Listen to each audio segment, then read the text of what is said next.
Good evening, everyone. Just if meeting is called to order, it looks like 8:07. If you could please rise for the Pledge of Allegiance. Pledge allegiance to the flag of the United States of America and to the republic for which it stands, one nation, under God, indivisible, with liberty and justice for all. Oh, I like these chairs. All right. Okay, if you must evacuate this room because of an emergency, there are 4 exits that may be used. Exit 1 is on the west. Is that correct? Yes. Okay. Go out the door and walk onto the field away from the building. Exit 2 is to the south. Walk through the door, across the parking lot to the fields, away from the building. Exit 3 is to the east. Go out the doors, turn right, then left. Exit the building and walk to the south field. Exit 4, go through the door, turn left, and go out the rear doors of the cafeteria. If these doors are locked, turn right, go down the hall, and use the exit doors on your left. Proceed to Jackson Street. Got it, everyone? Okay.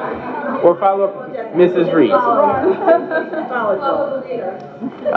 We do want to compliment Ms. May and the Meadow custodial staff on the excellent condition of the building.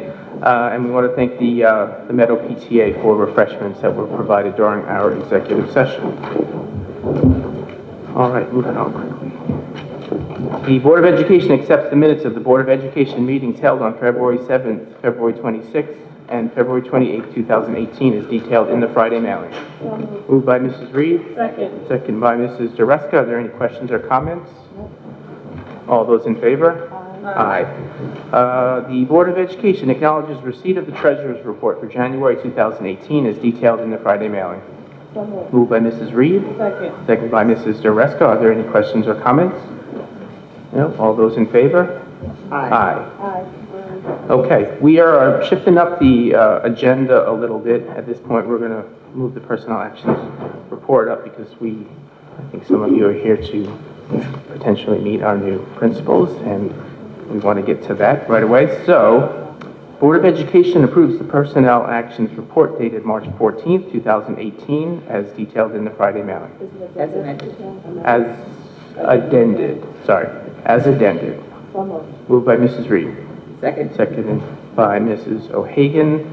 This contains information pertaining to individual staff members. We do not discuss this in public. All those in favor? Aye. All right.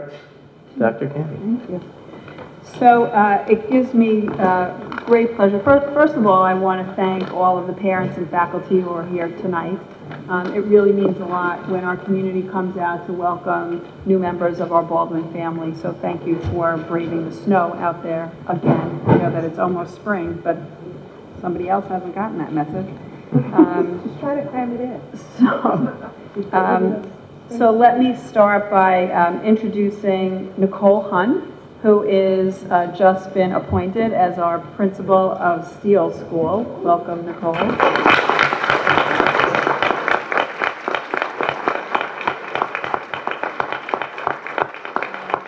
me tell you a little bit about Nicole. Nicole graduated from Hofstra University with a bachelor's degree in education, elementary education, and a master's in literacy.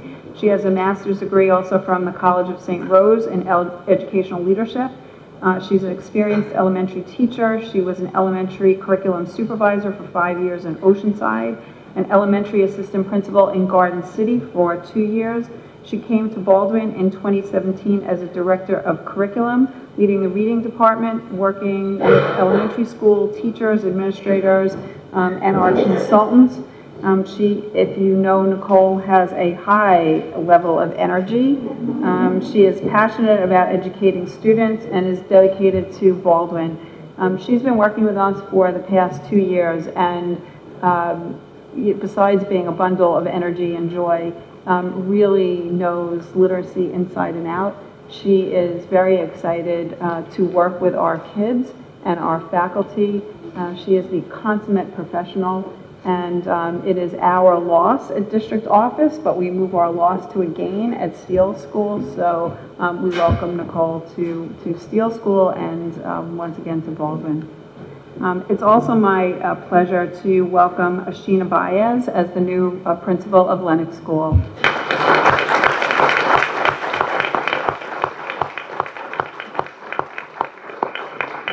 Sheena has a bachelor's degree in mass communication from Clark Atlanta University. She has a master's in urban education from Mercy College, a master's in school leadership from Columbia, and a master's in educational administration from Canisius College.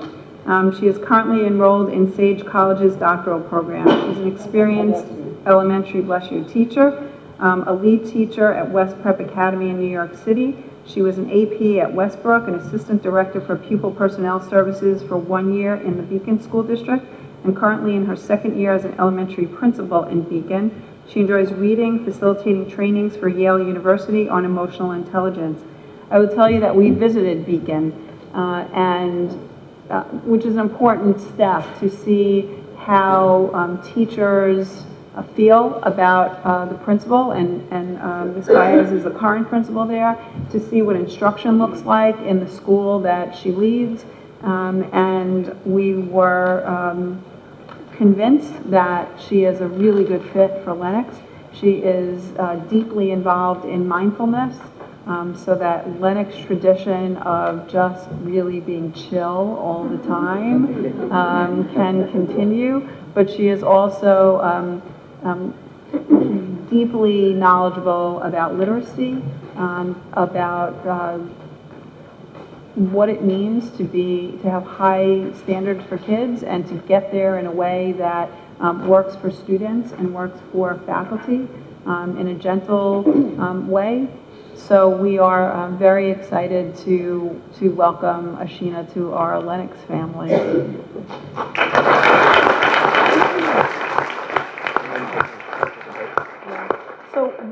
So for those that are here from Lenox and Steele, what our plan is to welcome Nicole and Sheena in other more intimate ways. So we are hoping to have some PTA meeting where they can participate, and faculty meeting.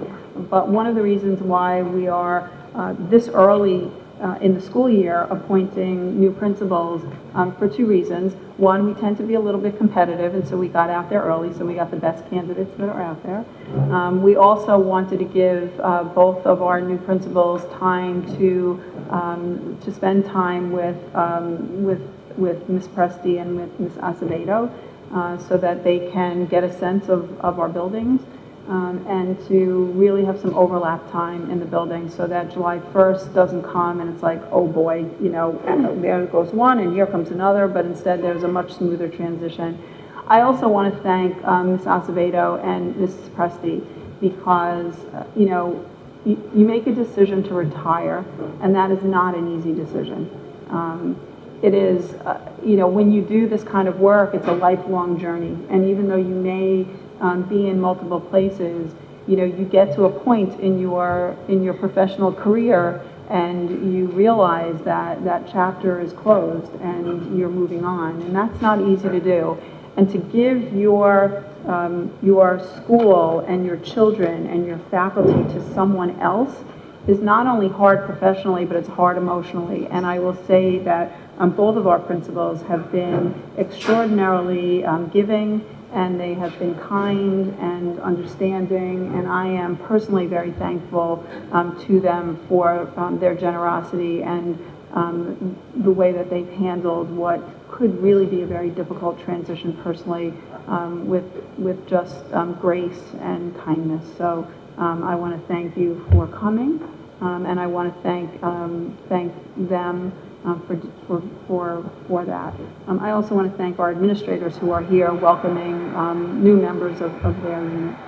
So with that, we are going to take a We'll take a 10-minute break, so those of you who are here can meet our new principals. Be nice, no grilling, no. And we're going to go to the cafeteria. We have some snacks for everybody, and we will reconvene in 25 after. We've got a couple of presentations, so you might want to come back, but we understand if you would. What's that? She did. Yes, in the cafeteria.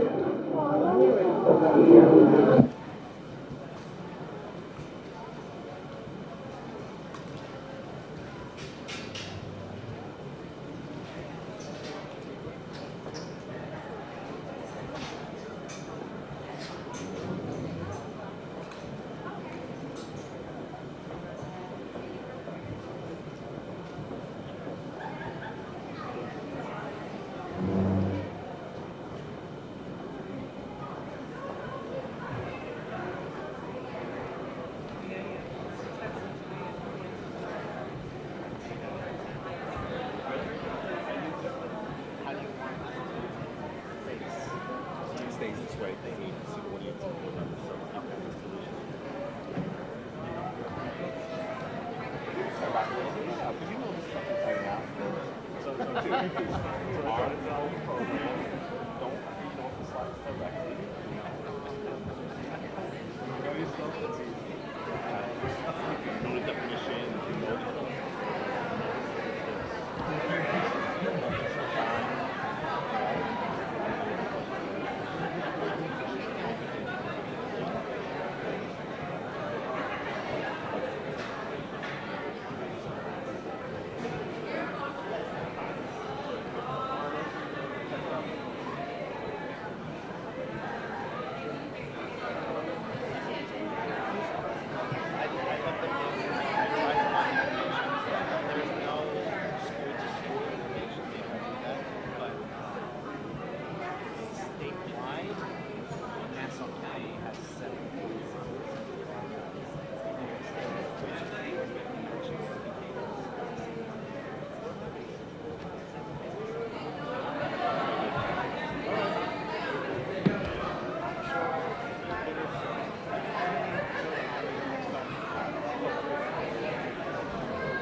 There's so much in the computer programs that can teach you something, but the lessons interactive, I like.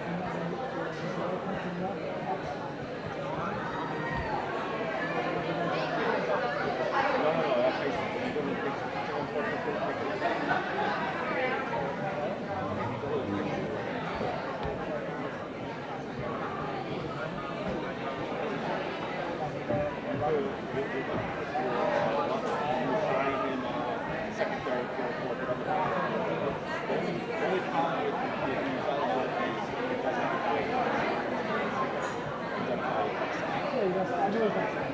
you could enter less out to start.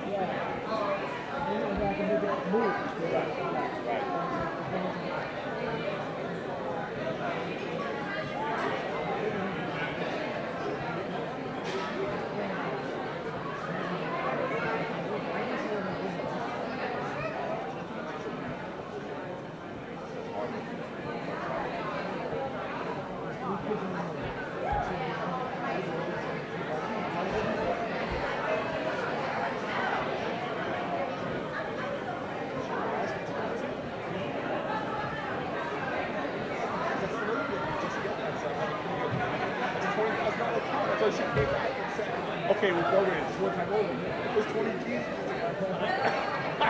So when I read that, I was like, this is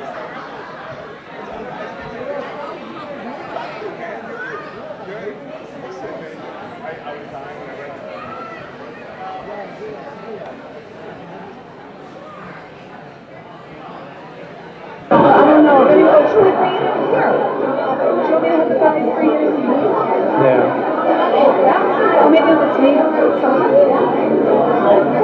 I know it's on.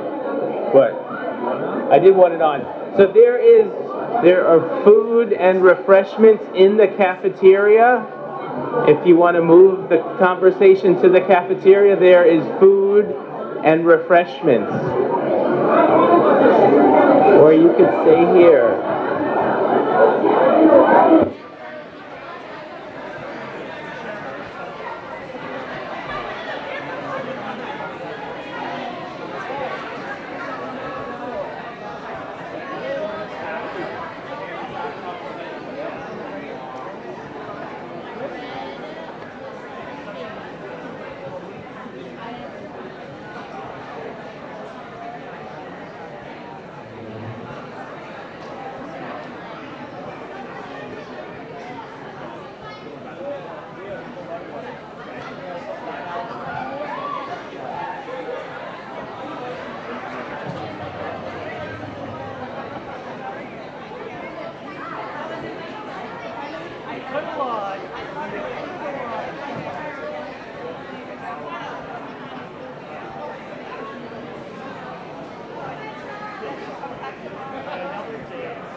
Okay, we are going to get started back with our meeting. You are welcome to continue in the cafeteria if you would like to continue the conversations. There's lots of food and refreshments in the cafeteria.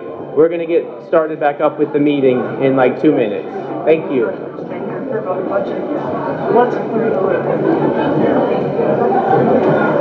Where's the...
Need you for something else, though.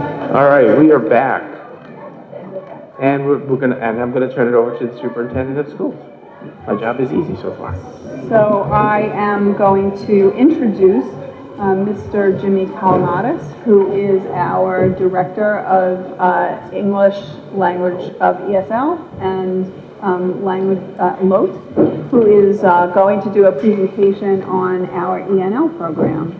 So thank you, Dr. Kalmatis.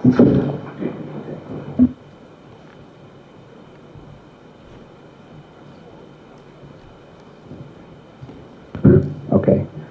Good evening. Good evening, Dr. Kami. Good evening, members of the Board of Education, and good evening to all the members of the community.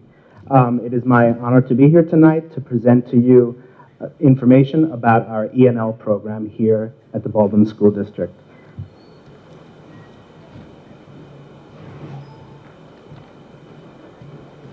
Before I begin giving you some details, I want to start off by giving you some definitions because it's an alphabet soup in ESL world. So I'm just going to refer to some terms. Right from the beginning, I want to draw your attention to the term ELL, which is English Language Learners, and that is defined as students that have scored or have a proficiency level of entering, emerging, transitioning, or expanding. Next, we have the category of former Ls, or FLs, and that means that students have earned proficiency at the commanding level. And then finally, we have English as a New Language, or ENL, which is the name we give to the program that ELL students are in. Okay. So with the passing of Part 154, essentially Part 154 redefined what ENL instruction is, and it mandated two different types of ENL instruction. The first one is standalone, which is very closely related to what some people would consider old school ESL, which is a focus on learning how to read, write, speak, and listen in English. Standalone, according to the rules, can only be provided by ESOL teachers, and it is for students that are at the entering and emerging level, which essentially are students that know very little English. Another rule that we follow in the district is that students are grouped by two contiguous grade levels. So for example, you can have a K1 group, a 2-3 group, or a 3-4 group, but you would not be able to have a group of 2 to 4. The other form of service is called integrated ENL, and this is new. And essentially what it means is that we provide content instruction in the areas of ELA, social studies, science, math, etc., but with special ESL strategies and scaffolds for the students. This is something new, as I mentioned, because in the past, ELL students were not getting services in the content area. So how can this be provided? It can be provided by a teacher that has both certifications in the content area and ESL, or it can be provided by two teachers, one certified in ESL and the other in the content area. Something else that's also new is that former English language learners also receive this instruction for 2 years after they've gained proficiency.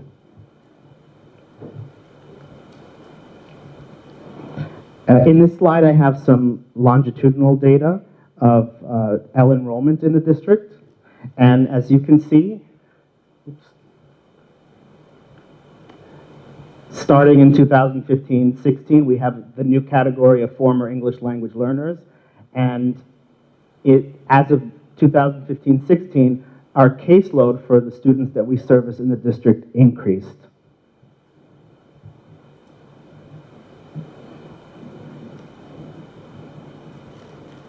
Here are some additional demographics of the students that we have.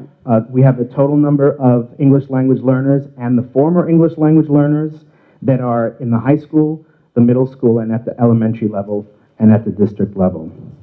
Something worth noting is that a positive thing. The percentage of English language learners in the elementary schools is higher than in the rest of the district at 8.62, but then it goes down in the middle school and at the high school. And that is happening because our elementary program is doing a wonderful job of making sure that those students entering kindergarten, first grade, and second grade are getting a wonderful foundation that's strong enough to get them to proficiency.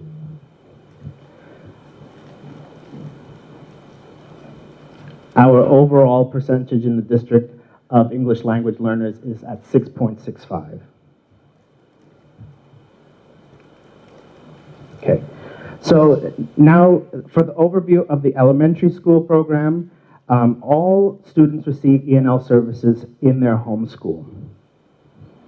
ELL students are mainstreamed in the general ed class, which means that there's an ESL teacher that goes into the classroom and works with the classroom teacher to provide integrated ENL services for 1 period a day.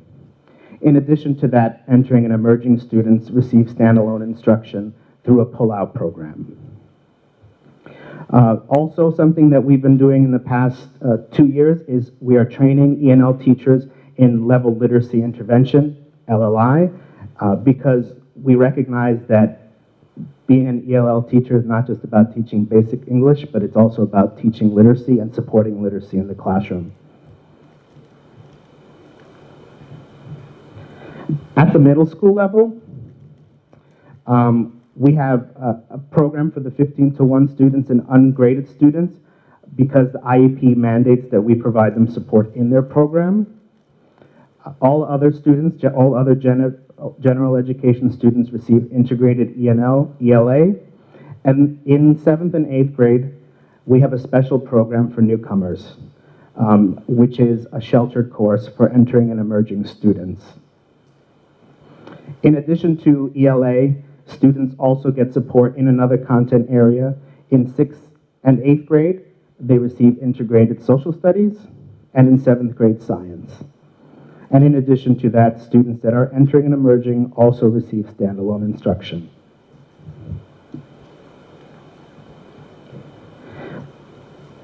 At the high school level, we have, as you can see, a high number of students, 60%, that are considered newcomers. That means that these are students that have only been in the country for 1 to 3 years. As I mentioned to you, the elementary school is preparing students and making sure that they gain proficiency before they leave elementary schools, but we also have continuing students that are entering the district in the middle school and in high school. So what we've done to make sure that we provide appropriate instruction for all of the students at the high school is that we see the 2 major groups. And one is that we support the ELL students that are near proficiency, and we do that in mainstream classes. And the other route is that we have a special program for newcomers. Okay. So students that are expanding and commanding receive integrated ENL English courses. That means the rest of their schedule is in science, social studies, math, just like all other students at the high school. For our newcomers, the specialized program is sheltered courses. That means that these are courses taught with, in many cases, a dually certified teacher, but only ENL students are in those classes in order to provide them with those supports and scaffolds. And so we have a pathway. So what happens sometimes in high schools is when students come to the country, they don't earn enough credits, and so what we've done is we've made sure that we're going to create that pathway to graduation for the students. And that includes a math sequence of ENL Math 1 and 2 to make sure that they're ready to take algebra so that they pass the algebra regents. That includes social studies. We have global studies for 2 years, US history, and Pig and Echo. In science, we offer general science to make sure students receive their physical science credit, and then we provide biology for 2 years to make sure that they gain proficiency in biology to pass the regents as well. In English, we also have a 4-year sequence, and of course, we have standalone for entering emerging students.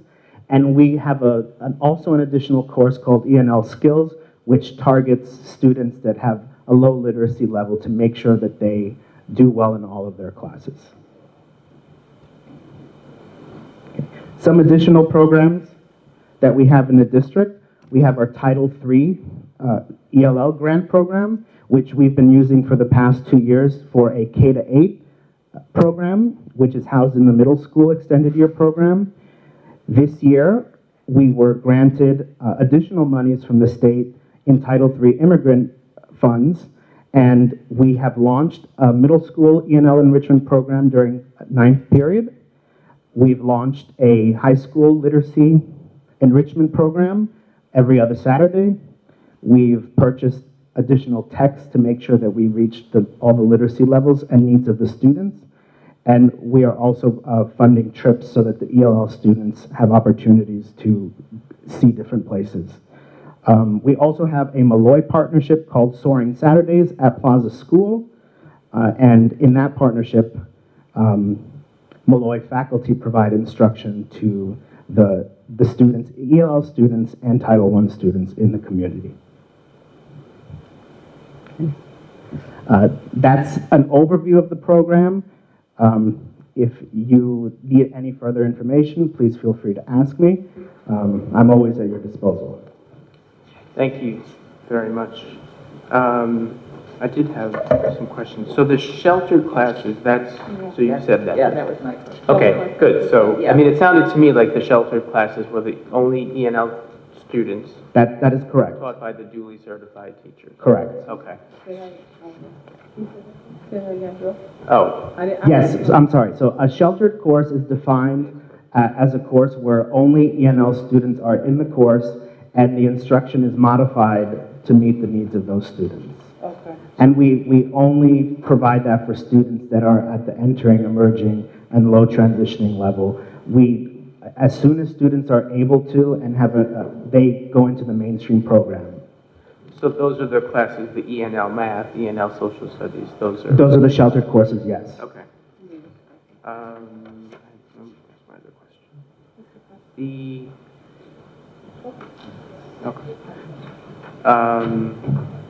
So the ENL teachers being trained in leveled literacy intervention, can you just briefly explain what does that look like? Sure. So level literacy intervention is by a program by Fontes and Pinnell, and it's based on the reading levels A, B, C, D, and essentially what it does, it's an intervention program it's not created for English language learners, but we're adopting it because it's structured in such a way where students come into the session, they are provided a book talk, they are pre-taught vocabulary words or a mini lesson on a strategy. Then the students read the books and the teachers listen to them and take, I'm sorry, I'm blanking on it. They do a running record on the student and they also ask comprehension questions and do some writing. So it's a program that integrates all strands of literacy as an intervention to support the students that are struggling.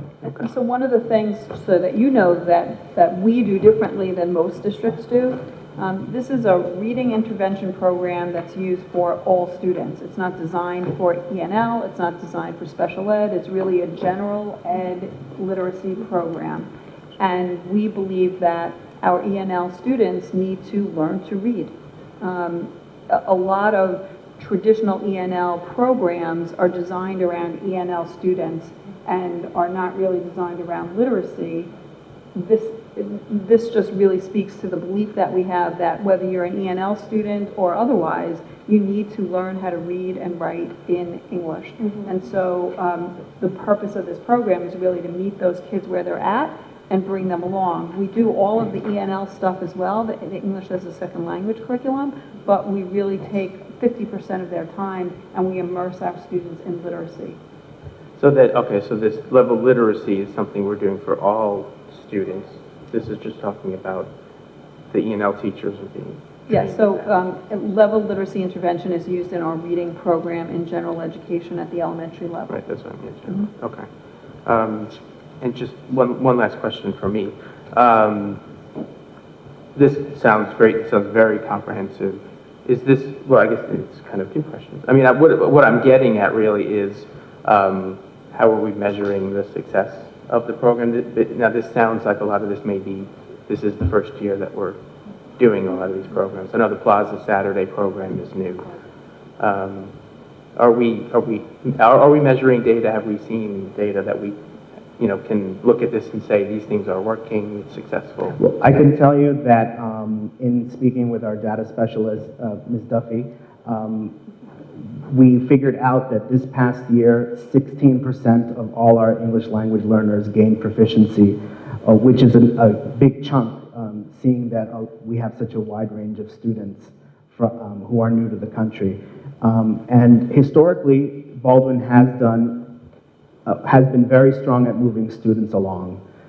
So in the sense of overall, we do have a yearly measure, which is the nicest lot, to see how we're doing at moving students to gain proficiency. But your question about how do we measure the efficacy of those new programs, you're absolutely right, and we will be monitoring those students to see how they're doing in the future because of those programs. But even within the program, so Soaring Saturdays at Plaza, the students take an entering literacy test to tell us what level they're at, and then they take it again when they exit. So there's reading levels throughout the program, so we know whether or not they're progressing along. But what's the average amount of time does it take for you to go from ELL to FELL? Is there data on that? Well, yeah, that's a trick question.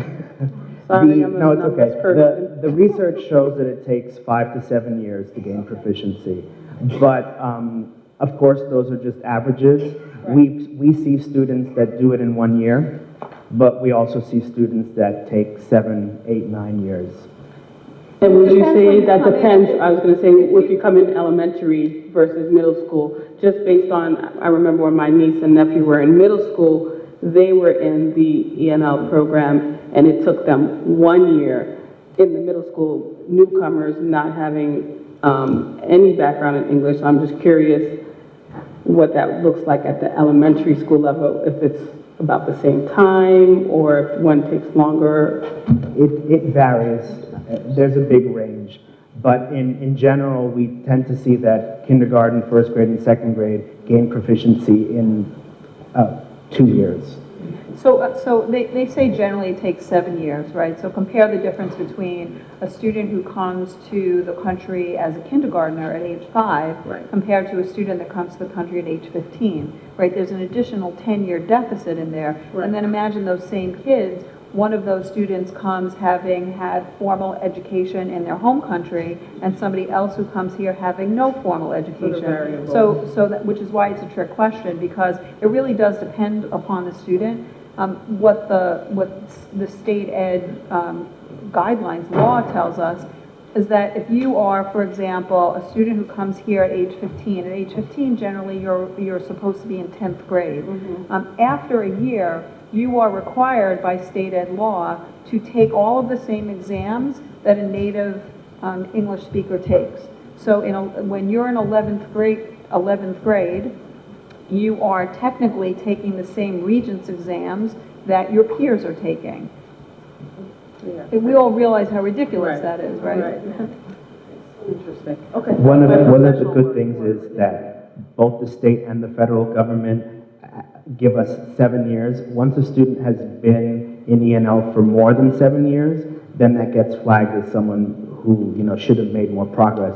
But our data shows that we don't get there. We have very few students who don't gain proficiency by the 7th year in the program. Great. Thank you. I just had that was very loud.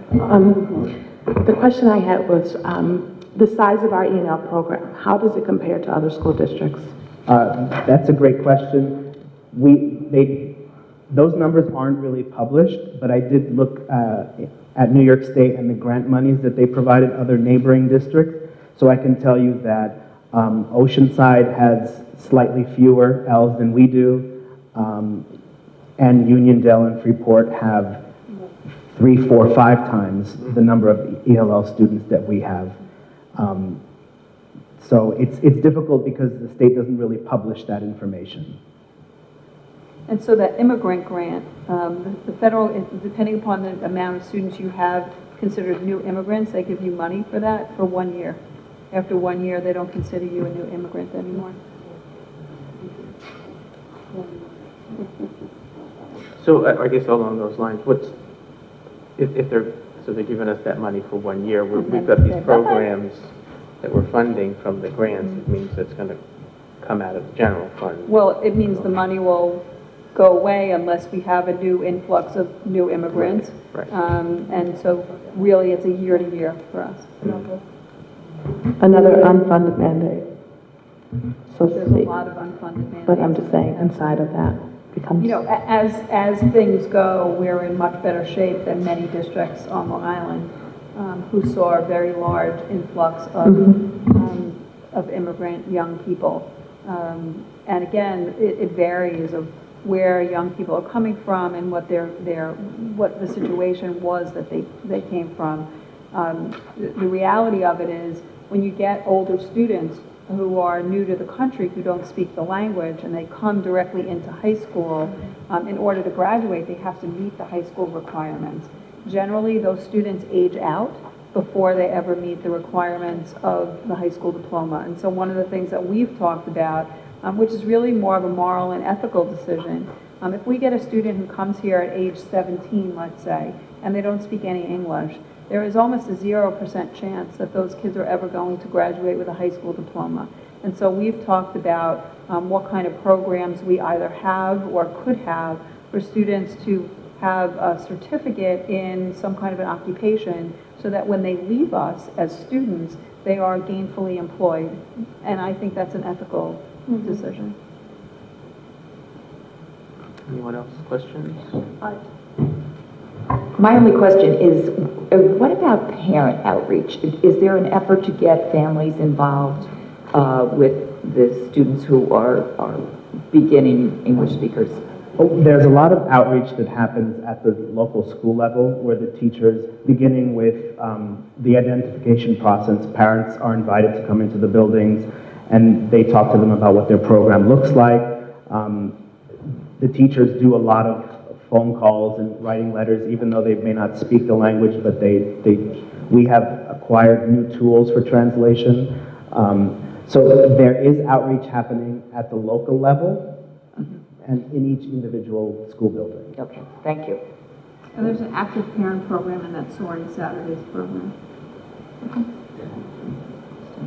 Any other questions? Great, thank you very much. Thank you very much. Great, Dr. thank you. Palmer. Just gonna keep going? Oh, okay. Do you want to bring up